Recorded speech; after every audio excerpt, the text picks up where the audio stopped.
യുപിയിലും പശ്ചിമ ബംഗാളിലും ഈ കഴിഞ്ഞ ബക്രീദിന് അവിടുത്തെ മുസ്ലിങ്ങൾ ഒരു തീരുമാനമെടുത്തായിരുന്നു അല്ലേ. ആ തീരുമാനം ശരിക്കും പറഞ്ഞാൽ സംഘപരിവാറിന്റെ അസ്ഥാനത്ത് കൊള്ളുന്ന തീരുമാനമായിരുന്നു. പശുവിന്റെ പേരിലും മറ്റ് ജീവികളുടെ പേരിലും ഇവിടുത്തെ ഒരു സമുദായത്തെ തല്ലിക്കൊല്ലാൻ നടക്കുന്ന സംഘപരിവാർ വെട്ടാവളിയന്മാർക്ക് കിട്ടിയ എട്ടിന്റെ പണി തന്നെയായിരുന്നു. ഈ ബക്രീദിന് ഞങ്ങൾ പശുവിനെയും അതുപോലെ തന്നെ പോത്തിനെയും കാളേനെയൊന്നും ഞങ്ങൾ അറുക്കുന്നില്ല, പകരം ഞങ്ങൾ ആടിനെ അറുത്തോളാം എന്നൊരു തീരുമാനം എടുത്തു എന്ന് മാത്രമല്ല, ചില മുസ്ലിം സംഘടനകൾ വളരെ പ്രധാനപ്പെട്ട ചില തീരുമാനമെടുക്കുകയും ചെയ്തു. ഈ പശുവിനെ രാജ്യത്തിൻ്റെ ദേശീയ മൃഗമായിട്ട് അംഗീകരിക്കണം എന്ന ഒരു വ്യവസ്ഥയും കൂടെ മുന്നിലേക്ക് വെച്ചു. സത്യത്തിൽ ഈ പശു ഗോമാതാവാകുമ്പോഴത്തേക്ക് കാള അച്ഛനാവണമല്ലോ. അങ്ങനെ ആണെന്നുണ്ടെങ്കിൽ ഇപ്പം ഈ ആടിനെ മുസ്ലിങ്ങൾ അറുക്കും എന്നുള്ളൊരു തീരുമാനം വന്നപ്പോഴത്തേക്ക് പല സോഷ്യൽ മീഡിയയിലും വന്നിട്ടുള്ള വാർത്തയാണ്, പശു അമ്മയാണെങ്കിൽ കാള അച്ഛനാണെങ്കിൽ ആട് ഒന്നില്ലെങ്കിൽ മകളോ മകനോ ഒക്കെ ആയിരിക്കും എന്നാണ് പലരും കമന്റ് ഇട്ടത്. എന്താണ് നമ്മുടെ യുപിയുടെ മുഖ്യമന്ത്രിയായിട്ടുള്ള യോഗി ആദിത്യനാഥിൻ്റെ ഒരു വീഡിയോ കഴിഞ്ഞ ദിവസം സമൂഹ മാധ്യമങ്ങൾ വലിയ രീതിയിൽ തന്നെ വൈറലായി. കാരണം ഈ ഗോമാതാവ് എന്ന് പറയുന്നത് നമ്മുടെ അമ്മയാണ്, നമ്മളെ അമ്മയെ പോലെ തന്നെയാണ് കാണുന്നത്. യോഗിയുടെ ആ ഒരു പ്രസംഗം ഒന്ന് കേട്ടതിന് ശേഷം ഇപ്പോൾ യുപിയിലും പശ്ചിമ ബംഗാളിലൊക്കെ ഈ ഗോമാതാക്കളുടെ ഒരു അവസ്ഥയുണ്ടല്ലോ, അത് നിങ്ങൾ കാണാതെ പോരുത്. പ്രത്യേകിച്ച് നമ്മുടെ കേരളത്തിൽ സംഖ്യവാണങ്ങളുണ്ടല്ലോ, ഈ ഗോ സംരക്ഷകരുണ്ടല്ലോ, നിങ്ങൾ ഇതൊക്കെ ഒന്ന് കാണണം കേട്ടോ. നമ്മുടെ രാജ്യം, അതായത് ഇന്ത്യ മഹാരാജ്യം, ബീഫ് കയറ്റുമതിയിൽ 3-ാം സ്ഥാനത്താണ് നിൽക്കുന്നത്. അത്രത്തോളം ബീഫാണ് ഇവിടുന്ന് ഈ GCC കൺട്രിയിലേക്കാണ് ഏറ്റവും കൂടുതൽ കയറിപ്പോകുന്നത്. അൽ കബീർ, അൽ ഉസ്മാൻ, അൽ ജബ്ബാർ എന്നൊക്കെ പേരൊക്കെ ഇട്ട് ഇതൊക്കെ ചെയ്യുന്നതാരാണ്?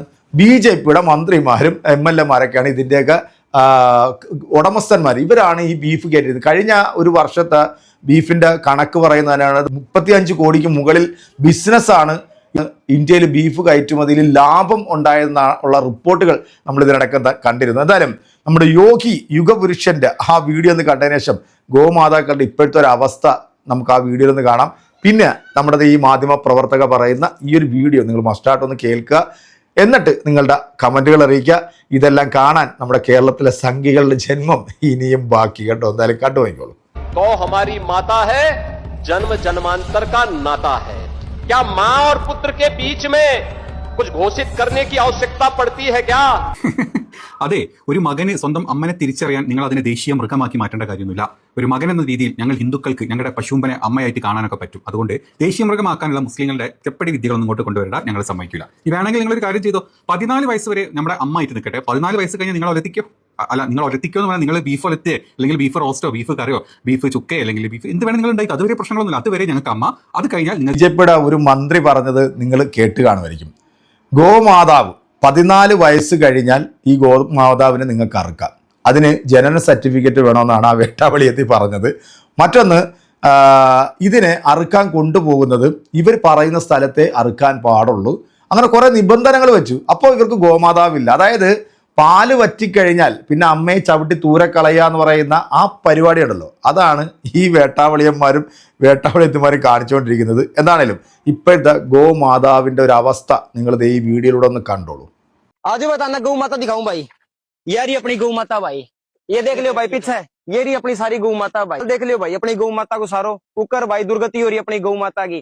अरे या दिखाइए भाई, या देखो भाई, जो गौ माता मर गई अभी यहाँ पैरों कुकर बंद है भाई, ये ताना के लग गया भाई, पूरा जिंदगी का भी कटा है भाई। ठीक है, एक बार हालत देख भाई इनकी, देखिए भाई नीचे करिए भाई, यह है अपनी गौ माता भाई।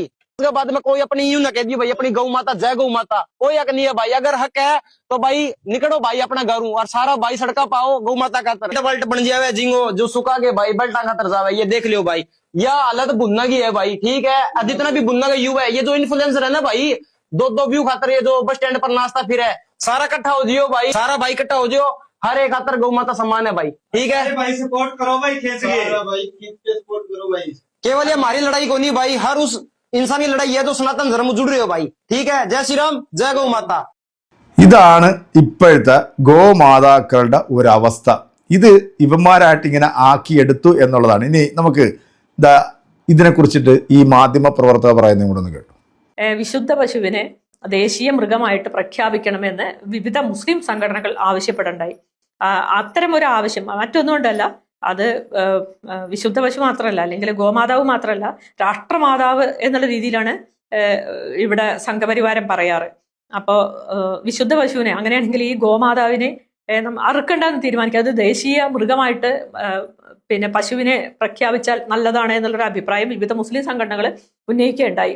ഉടൻ അത് തിരിച്ചറിഞ്ഞു. യോഗി ആദിത്യനാഥ് ഉടൻ തിരിച്ചറിയുകയും മൂപ്പര് പറഞ്ഞിട്ടുള്ളൊരു കാര്യം, യോഗി പറഞ്ഞിട്ടുള്ളൊരു കാര്യം എന്ന് പറഞ്ഞാൽ ദേശീയ മൃഗമായിട്ട് പിന്നെ പശുവിനെ പ്രഖ്യാപിക്കാൻ പ്രയാസമാണ്. ദേശീയ മൃഗമല്ല, അത് രാഷ്ട്രമാതാവാണ്. രാഷ്ട്രമാതാവിനോടുള്ള ബഹുമാനവും സ്നേഹവും ഒക്കെ ഞങ്ങളുടെ മനസ്സിലുണ്ട്. അമ്മയും മക്കളും തമ്മിലുള്ള ബന്ധം ഔപചാരികമായിട്ട് പ്രഖ്യാപിക്കേണ്ട എന്നുള്ളത് കൊണ്ട് തന്നെ ദേശീയ മൃഗമായിട്ട് ഞങ്ങൾ പശുവിനെ പ്രഖ്യാപിക്കില്ല എന്ന് ആദിത്യനാഥ് പറഞ്ഞിട്ടുണ്ട്. അത് നമ്മൾ മനസ്സിലാക്കേണ്ട ഒരു കാര്യം എന്താ വെച്ചാൽ, പണം കിട്ടണമെന്നുണ്ടെങ്കിൽ പശുവിനെ കൊല്ലുകയും കയറ്റുമതി ചെയ്യേണ്ടതുണ്ട്. ബീഫ് കയറ്റുമതിയാണ് UP-യുടെ ഒരു പ്രധാന വരുമാന മാർഗം, അല്ലെങ്കിൽ ഇന്ത്യയുടെ പല ഭാഗങ്ങളിൽ നിന്നുള്ള വരുമാന മാർഗം. അതുകൊണ്ട് തന്നെ മൊത്തത്തിൽ പണം കിട്ടുമെങ്കിൽ ഒരു മാതാവും ഇല്ല, ഒരു വിശുദ്ധിയില്ല. അപ്പൊ വിശുദ്ധ പശുവല്ല, ഗോമാതാവും അല്ല, ഞങ്ങൾ ബീഫ് കയറ്റുമതി ചെയ്യും. അതുകൊണ്ട് ഞങ്ങളെ സംബന്ധിച്ചിടത്തോളം ഈ ഹലാൽ എന്ന് പറയുന്നതും ഗോമാതാവ് എന്ന് പറയുന്നതും ഒക്കെ ഇവിടുത്തെ മുസ്ലിങ്ങളെ അടിക്കുന്നതിന് വേണ്ടി മാത്രമല്ല, അത് നമ്മൾ മനസ്സിലാക്കേണ്ടതാണ്. ഇവിടുത്തെ മുസ്ലിങ്ങൾക്ക് എതിരായിട്ടുള്ള വലിയ വംശീയ കലാപങ്ങൾ നടത്തുന്നതിന് വേണ്ടിയിട്ട്, മുസ്ലിങ്ങളെ കൊല്ലുന്നതിന് വേണ്ടിയിട്ട് നമുക്കറിയാം ഒരുപാട് പേര്, അഖ്ലാഖ് മുതൽ ഒരുപാട് മനുഷ്യർ കൊല ചെയ്യപ്പെട്ടിട്ടുണ്ട്. അപ്പൊ ഇത്തരം കൊലകൾക്ക് വേണ്ടിയിട്ടുള്ള, പശുക്കടത്തിന്റെ പേരിൽ കൊല ചെയ്യപ്പെട്ട ഒരുപാട് മനുഷ്യരുണ്ട് ഇന്ത്യയിൽ. അപ്പൊ അങ്ങനെ കൊലയ്ക്ക് വേണ്ടിയിട്ടുള്ള ഒരു സംവിധാനം മാത്രമാണ്, അല്ലെങ്കിൽ വംശീയ വിദ്വേഷം പ്രചരിപ്പിക്കുന്നതിനുള്ള ഒരു ആയുധം മാത്രമാണ് വിശുദ്ധ പശു എന്നുള്ളതും അതുപോലെ ഈ ഹലാൽ എന്നുള്ളതുമാണ് ഇപ്പോൾ നമ്മൾ മനസ്സിലാക്കുന്നത്.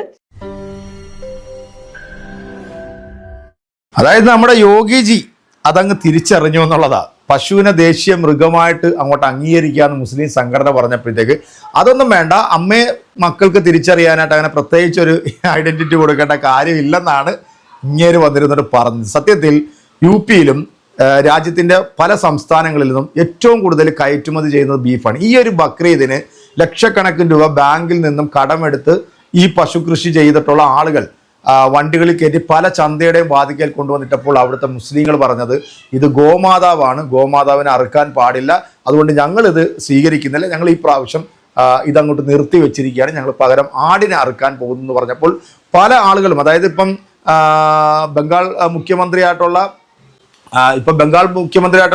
സുവേന്ദു അധികാരി, അദ്ദേഹത്തിന് 8ന്റെ പണിയാണ് കിട്ടിയത്. ഈ വിഭാഗത്തിൽപ്പെട്ടിട്ടുള്ള ആളുകളാണ് ഏറ്റവും കൂടുതൽ ഇയാൾക്ക് വോട്ട് ചെയ്തതും ഇയാളെ വിജയിപ്പിച്ചതും. അവർ നല്ലൊരു പ്രതീക്ഷയിലായിരുന്നു. ഇന്ന് അവരെല്ലാം നെഞ്ചത്തിടിച്ച് നിലവിളിക്കുന്ന ഒരു അവസ്ഥയിലേക്കാണ്. ബാങ്കുകളിൽ നിന്നൊക്കെ കടമെടുത്ത് അവർ ഈ പശുവിനെയൊക്കെ വളർത്തി ഈ ഒരു ദിവസത്തിന് വേണ്ടി വളർത്തി അവർ മാർക്കറ്റിൽ കൊണ്ടുവന്നപ്പോൾ അതിന് മുസ്ലിങ്ങൾ നിരസിച്ചു എന്നുള്ളതാണ്. ഗോമാതാവിനെ ഇനി ഞങ്ങൾ തൊടില്ല. കാരണം ഇതിന്റെ പേരിലാണ് മുഹമ്മദ് അഖ്ലാഖിനെ പോലുള്ള 100 കണക്കിന് സാധാരണക്കാരായിട്ടുള്ള മനുഷ്യരെ ഈ വൃത്തികെട്ടവന്മാർ തല്ലിക്കൊന്നിട്ടുള്ളത്. ഇനി ഇതിന്റെ പേരിൽ ഒരാളും മരിക്കാൻ തയ്യാറല്ല എന്നാണ് മുസ്ലിങ്ങൾ പറഞ്ഞത്. എന്തായാലും ഇത് 8ന്റെ പണിയാണ് ഇവർക്കൊക്കെ കിട്ടിയിരിക്കുന്നത്. എൻ്റെ പ്രിയ, കേരളത്തിലെ തലയ്ക്കകത്ത് ബോധമുള്ള ഏതെങ്കിലും സംഖ്യകളുണ്ടെന്നുണ്ടെങ്കിൽ നിങ്ങളിത് മനസ്സിലാക്കുക. ഈ പൊളിറ്റിക്സിന് വേണ്ടി ഈ രാജ്യത്ത് ജനിച്ചു വളർന്ന സാധാരണക്കാരായിട്ടുള്ള ജനങ്ങളെ ഒരു മൃഗത്തിന്റെ വില പോലും കൊടുക്കാത്ത ഒരു ഭരണകൂടമാണ് ഇന്ന് നമ്മുടെ രാജ്യം ഭരിക്കുന്നതെന്നുള്ള തിരിച്ചറിവ് നിനക്കൊക്കെ ഉണ്ടാകുക. അതുണ്ടാകുമ്പോഴേ നമ്മുടെ രാജ്യം നന്നാവും, നമ്മുടെ രാജ്യത്തിന്റെ പുരോഗതികൾ ഉണ്ടാകത്തുള്ളൂ. എന്തായാലും നമുക്ക് കാത്തിരുന്ന് തന്നെ കാണാം. കോക്രോച്ച് ജനതാ പാർട്ടിയുടെ വക്താവായിട്ടുള്ള നമ്മുടെ ദീപക് എന്ന ഡൽഹിയിലെത്തിയ ആ ഒരു കാഴ്ചയൊക്കെ നിങ്ങൾ കണ്ടു കാണുമെന്ന് വിശ്വസിക്കുന്നു.